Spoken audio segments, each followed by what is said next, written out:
संविधान के 75 वर्ष पूरे हुए सारे देश में, इसे लेकर कई समारोह हुए। संसद के भीतर भी इसको लेकर एक पूरी लंबी डिबेट चली।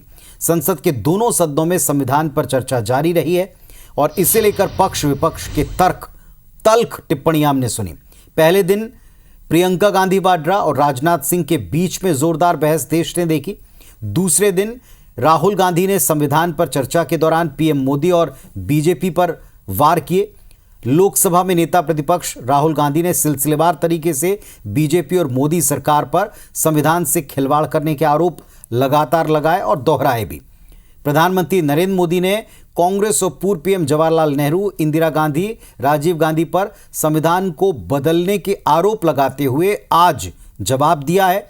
कुछ देर पहले सबसे लंबी स्पीच में से एक पूरी बात उन्होंने रखी है और चुन चुनकर विपक्षी दलों को, कांग्रेस पार्टी को, देश के पहले प्रधानमंत्री जवाहरलाल नेहरू से शुरू करते हुए इंदिरा गांधी तक शासनकाल की उनके बहुत सी बातों का जिक्र किया। सुनिए।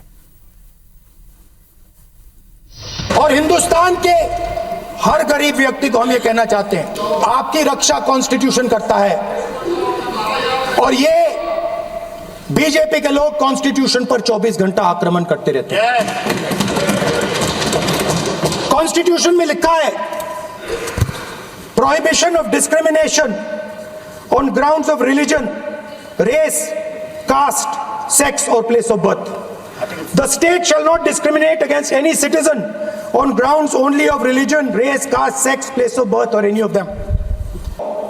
गोली मार के हत्या कर दी। ये कहां लिखा है कॉन्स्टिट्यूशन में? कहां लिखा है कॉन्स्टिट्यूशन में कि एक धर्म को दूसरे धर्म से लड़ाना है? कहां लिखा है कॉन्स्टिट्यूशन में कि दलित परिवार को बंद करके अंदर रखना है?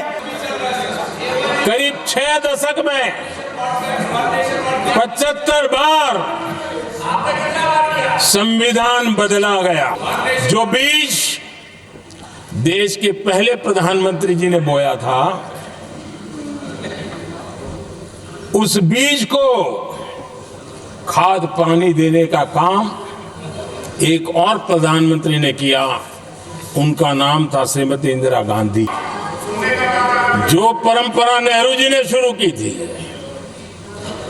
जिसको दूसरे प्रधानमंत्री जी इंदिरा जी ने आगे बढ़ाया, क्योंकि खून मुंह पे लग गया था और इसलिए